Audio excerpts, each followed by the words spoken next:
एक बार की बात है, एक छोटे से शहर में एक जवान लड़का रहता था। वो बहुत आलसी था और उसे काम को टालने की आदत थी।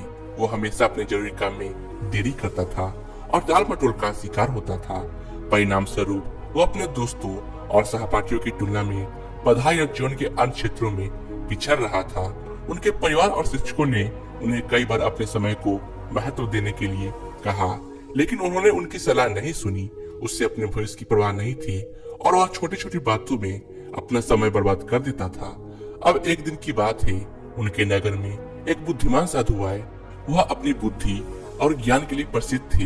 बहुत से लोग उनसे मिलना और उनसे कुछ सीखना चाहते थे। अब युवा लड़के ने भी उनसे मिलने जाने का फैसला किया, यह आशा करते हुए कि उसे उसके जीवन में हर क्षेत्र में अपने दोस्तों से आगे निकलने के लिए कुछ सुझाव मिल सकते हैं। वह उस स्थान पर पहुंचा जहाँ साधु रह रहे थे और इंतजार करने लगा। जब उसकी बारी आई तो उसने साधु को प्रणाम किया और कहा कि हे प्रभु, कृपया मेरी मदद करें। मैं अपने जीवन में सफल हूँ। मैं हर क्षेत्र में अपने दोस्तों और सहपाठियों से पिछड़ रहा हूँ। मैं उन सभी से आगे निकलकर सर्वश्रेष्ठ बनना चाहता हूँ। कृपया मुझे बताएं कि यह कैसे करना है। साधु ने उस छोटे से लड़के की ओर करुणा भरी दृष्टि से देखा और कहा, मेरे बच्चे, तुम कष्ट उठा रहे हो क्योंकि तुम अपने समय की कदर नहीं करते। तुम हर काम को टालते हो और अपने अनमोल समय बर्बाद करते हो, जिन्हें तुम कभी वापस नहीं पा सकते। आओ मैं तुम्हें कहानी सुनाता हूँ जिससे तुम उस समय की कीमत समझ सकते हो। लड़के ने प्यार से सिर हिलाया और साधु की कहानी सुनी। एक बार की बात है, एक राजा था जो बहुत उदार और दयालु था। वो अपनी प्रजा से बहुत प्यार करता था और हमेशा उनकी जरूरतों में मदद करता था। एक दिन उनकी मुलाकात अपने पुराने सहपाठी से हुई जो उनके साथ गुरुकुल में पढ़ता था। सहपाठी बहुत आलसी और गरीब था। उसके पास न नौकरी थी, न पैसा और न ही सम्मान था। वो हमेशा अपने भाग्य के बारे में शिकायत करता रहता था। वो अपनी समस्याओं के लिए दूसरों को दोषी मानता था।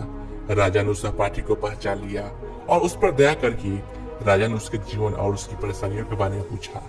सहपाठी उदास होकर बोला, हे राजा, पता नहीं सब लोग ऐसा क्यों कहते हैं कि मैं कुछ नहीं कर सकता। यहाँ तक कि जब मैं नौकरी ढूंढने जाता हूँ तो सब लोग मुझे मना कर देते हैं। मेरे दुश्मनों ने भी सबको बता दिया है कि मैं कोई काम समय पर नहीं करता। मुझे समझ नहीं आ रहा है तो मैं क्या करूँ। राजा ने कहा, आओ हम सौदा करें। सूर्य अस्त से पहले तुम मेरे खजाने में आओ और जितना हो सके उतना खजाना इकट्ठा कर लो और यहाँ सब तुम्हारा होगा। सहपाठी बहुत खुश हुआ और उसने राजा को बहुत बहुत धन्यवाद दिया और भागकर अपने घर गया और अपनी पत्नी को सब कुछ बताया। पत्नी भी बहुत प्रसन्न हुई और बोली, अभी जाकर संत रत्न ले लो, यह समय आपके लिए अच्छा है। सहपाठी ने कहा, अभी नहीं जा सकता, मुझे भूख लगी है, पहले मुझे दोपहर का खाना दो। उसकी पत्नी ने जल्दी से कुछ भोजन तैयार किया और उसे परोसा। उसने अपनी दोपहर का खाना धीरे धीरे और आराम से खाया, यह सोचकर कि खजाना पाने के लिए उसके पास बहुत समय है। दोपहर का भोजन खत्म करने के बाद उसे नींद आने लगी और उसने कहा, मुझे झपकी ले लेनी चाहिए, मैं जाकर खजाने ले जाऊंगा। वह अपने बिस्तर पर लेट गया और अपनी आंखें बंद कर ली। उसने सोचा कि वह थोड़ी ही देर सोएगा, लेकिन वह 2 घंटे सो गया। जब उठा तो देखा दोपहर हो गई थी। उसने कुछ थैलियां उठाई और राजा के खजाने की ओर चल दिया। रास्ते में सूरज बहुत तेज चमक रहा था और उसे गर्मी लग रही थी। उसने सोचा एक पेड़ के नीचे थोड़ा आराम करना चाहिए और फिर आगे बढ़ना चाहिए। वो आराम करने के लिए एक पेड़ के नीचे बैठ गया। हल्की हवा चल रही थी और मौसम बहुत सुहाना था। जैसे वो आराम करने के लिए बैठा तो फिर से सो गया। वो अगले 4 घंटे तक सोता रहा। जब उठा तो उसने देखा कि शाम होने वाली थी और सूरज डूबने वाला था। वो झट से उठा और महल की ओर भागने लगा। कुछ समय बाद वह महल पहुंच गया, लेकिन तब तक बहुत देर हो चुकी थी। सूरज डूब चुका था और महल के द्वार बंद कर दिए गए थे। इससे पहले कि वहां वो पहुंचता, आलसी आदमी वहीं निराश खड़ा था। उसने अमीर बनने का मौका गवा दिया क्योंकि उसने अपने समय को महत्व नहीं दिया। वह साधु ने कहानी समाप्त की। उस जवान लड़के की तरफ देखा। लड़का शौक था। उसने अपनी गलती का एहसास हुआ और शर्मिंदा हुआ और साधु को उसके मार्गदर्शन के लिए धन्यवाद दिया और अपने तरीके बदलने के लिए प्रणाम किया। समझ गया कि समय कीमती है और इसे बर्बाद नहीं करना चाहिए। वो अपने घर वापस चला गया और अपने लक्ष्यों पर कड़ी मेहनत करना शुरू कर दिया। उसने टालना बंद कर दिया। वो अपने दोस्तों और परिवार के बीच अधिक खुश और अधिक सम्मानित हो गया। यदि हम अपने जीवन में देखेंगे और पाएंगे कि समय सोने के समान है या हमारे पास मौजूद सबसे कीमती चीज है, हमारे जीवन में केवल कीमती समय है और हमें इसका उपयोग बुद्धिमानी से करना चाहिए।